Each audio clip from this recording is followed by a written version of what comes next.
Public School welcomes you. Myself Sandeep Nehra, your history teacher. We are studying about chapter 11 Rebels and Raj. Our next topic is taluqdar peasants and sepoy. तो इसमें से हमने क्या तालुकदार और peasants के बारे में लास्ट लेक्चर के अंदर पढ़ लिया था। आगे रहते हैं सिपोए। तो आपने पढ़ा था कि किस तरह से क्या है अवध के अंदर जो फिरंगी राज आया था उसमें तालुकदार और पीसेंट्स क्या है उसके अगेंस्ट होते जा रहे थे, अंग्रेजों के या फिरंगीज के क्या है अगेंस्ट होते जा रहे थे। क्यों? क्योंकि तालुकदार की क्या ज़मीनें वगैरह छीनी जा रही थी। पीसेंट्स के ऊपर क्या है जो रेवेन्यू सिस्टम था वो इंक्रीज कर दिया था, 30 to 70% तक इसको क्या है बढ़ा दिया गया था। और उनको जो लैंड देने की बात की गई थी कि लैंड ओनर क्या पीसेंट्स को बनाया जाएगा, इस तरह से भी कुछ नहीं बनाया जा रहा था। उनके साथ जो रिलेशन थे वो भी ज़्यादातर अच्छे नहीं थे, उनको किसी तरह का लोन प्रोवाइड नहीं किया जा रहा। तो तालुकदार और पीसेंट्स अगेंस्ट हो चुके थे। इसके साथ साथ क्या सिपोए भी क्या हो चुके थे, अगेंस्ट हो चुके थे। तो अगर पीसेंट उनके अगेंस्ट थे तो ज़्यादातर जो सिपोए थे वो किसी फैमिली से रिलेटेड करते थे, पीसेंट्स की फैमिली से रिलेटेड करते थे।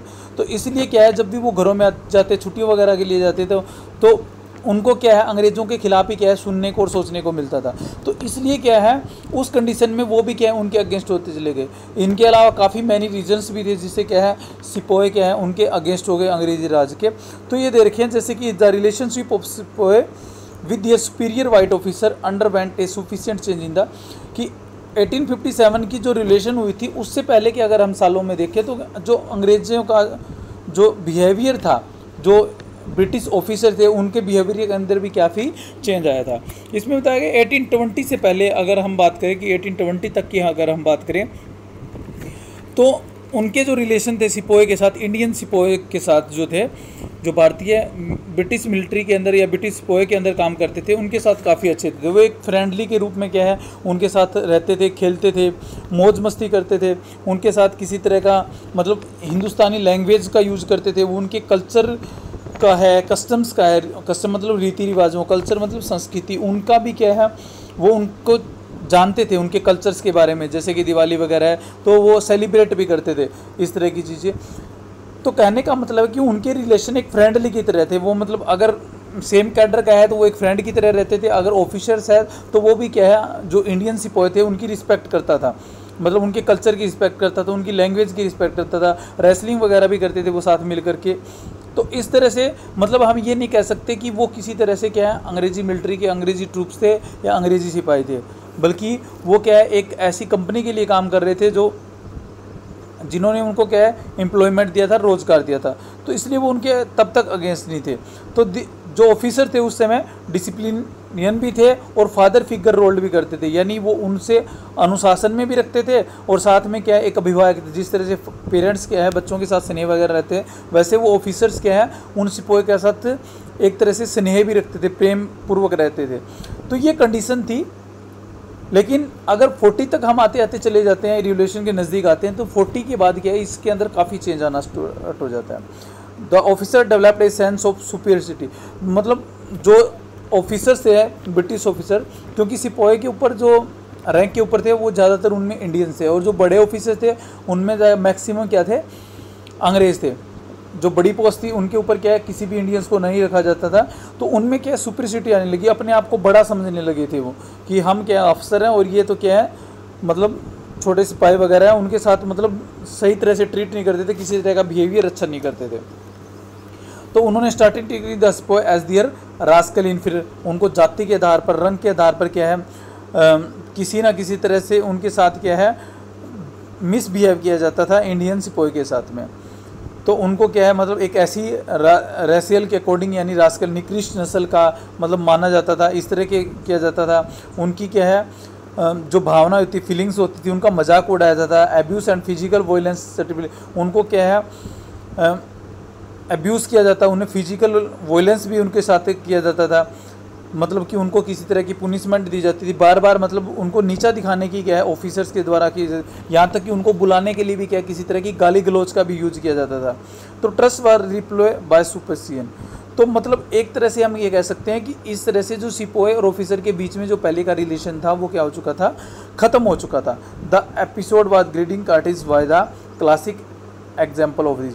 तो इस तरह के क्या है काफ़ी एग्जाम्पल देखने को मिल रहे हैं। ये पिक्चर दिखाई गई यूरोपियन स्टाइल यूनिफॉर्म में। तो हम ये कह सकते हैं कि जो सिपोए थे, मेनली जो सिपोए थे ब्रिटिश में वो नॉर्थ इंडिया के थे। और जो रूरल से बिलोंग करते थे। तो the large majority of sepoy of Bengal, जो बंगाल के अंदर एक काफ़ी बड़ी मेजोरिटी थी सिपोही की, उसके अंदर क्या है अवध और उत्तर प्रदेश के क्या थे विलेजेस के जो सिपोही थे वो ज़्यादा थे। मतलब उनकी आर्मी के अंदर ज़्यादातर सिपोही किसके थे, या तो अवध के थे या उत्तर ईस्टर्न यूपी जो हमारा आज का ईस्टर्न यूपी है यानी इनके थे। और ज़्यादातर उनमें से क्या ब्राह्मण है यानी अपर कास्ट से भी बिलोंग करते थे यानी ब्राह्मण्स थे। तो इस तरह से हम कह सकते हैं कि अवध को उस समय क्या है nursery of the Bengal army भी कहा जाता था, कि बंगाल की आर्मी के अंदर क्या है एक पौध, जिस तरह से मतलब किसी चीज़ की नर्सरी होती है पौधों वगैरह की, उस तरह से बंगाल आर्मी के अंदर मैक्सिमम सिपोही जो थे वो किसके थे, अवध के थे। तो the changes that the families of the sepoys arounding them the threads they preserved were quickly transmitted to the sepoy lands. तो इस तरह से जब वो अवध आते थे छुट्टियों वगैरह के अंदर अवध, एक तो उनको अच्छी तरह से ट्रीट नहीं किया जा रहा था, मतलब सिपोही को ही क्या है किसी ना किसी तरह से क्या मिसबिहेवियर किया जा रहा था, उनको क्या सैलरी कम दी जा रही थी, उनके साथ गाली गलौज किया जा रहा था, उनको नीचा समझा जा रहा था, उनको किसी तरह की छुट्टियां नहीं दी रहे, हॉलीडेज़ वगैरह नहीं दी जा रही थी कि वो घर जा सके। और जब भी वो घर आते तो उनको क्या अवध के अंदर आने के बाद क्या मिलता कि इस तरह से क्या है अवध को क्या है अंग्रेज़ों द्वारा क्या है छीन लिया गया है, एक मिसबिहेवियर यानी मिस गवर्नेंस का नाम दे करके छीन लिया गया है, जो कि बिल्कुल गलत है।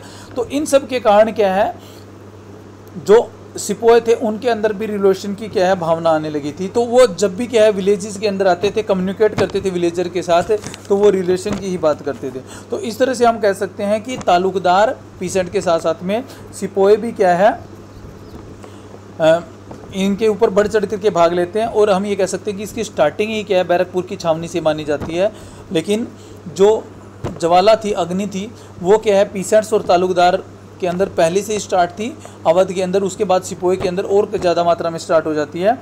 तो ये एक ऐसी सिचुएशन आ जाती है जिससे क्या है सिपोही भी रिवोल्ट करते हैं, तालुकदार भी रिवोल्ट करते हैं और पीसेंट्स भी, मतलब एक बड़ी मात्रा के अंदर अवध के अंदर क्या है सभी मिलकर के रिवोल्ट करते हैं। और हम ये कह सकते हैं कि अवध के अंदर जो रिबल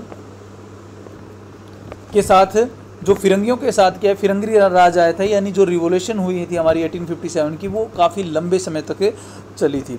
इसके अलावा आपको नेक्स्ट पॉइंट एक लिखा हुआ है कि the settlement of 50 summary settlement of 56, इसके बारे में पहले भी बताया जा चुका है कि लॉर्ड डलहौजी के द्वारा क्या है अर्थ को अनेक्शन करने के लिए यानी उसका अधिग्रहण करने के लिए उसको मिलाने के लिए अपने अंदर क्या है 1856 के अंदर क्या है एक सेटलमेंट जारी की थी जिसको समरी सेटलमेंट 1856 के नाम से जानते हैं, जिसके अंदर क्या किया गया जो नवाब थे वाजिद अली का उनको क्या है इस काम से कि वो क्या है योग्य नहीं है अयोग्य हैं और मिस गवर्नेंस चला रहे हैं, तो यह कह करके क्या उनको गद्दी से हटा दिया गया और वहाँ से कर्नाटका की तरफ भेज दिया गया, कर्नाटक भेज दिया गया या कोलकाता भी। तो इस तरह से वो कानपुर से क्या है वो चले जाते हैं। तो मतलब ब्रिटिश का ये जो बेस था उनको हटाने का वो बिल्कुल गलत था। जैसे कि झांसी वगैरह में बेस मान सकते हैं कि उनके किसी मतलब सन नहीं था, उनकी पीढ़ी नहीं चल रही थी, लेकिन अवध के अंदर किसी तरह का बेस नहीं था। तो इसलिए क्या है वाजिद अली शाह मतलब काफ़ी लोगों के अंदर मतलब एक इस तरह की इमोशनली लोग इनके साथ क्या है जुड़ जाते हैं। और जब वो लखनऊ से विदा हो जाते हैं कानपुर तक क्या है उनके साथ कोलकाता जाने के लिए मतलब कानपुर तक पैदल आते हैं। तो हम ये कह सकते हैं कि जो ये सेटलमेंट थी वो भी क्या है एक तरह से रिलेशन जो 1857 की रिलेशन थी यानी फिरंगी राज था उसके लिए क्या है एक रीजनेबल का काम करती है, एक मतलब कारण का काम करती है कि वो भी इसका एक कारण था। तो ये आज का आपका टॉपिक था, सेकंड टॉपिक। आगे नेक्स्ट थर्ड टॉपिक करवाएंगे। Okay, thank you.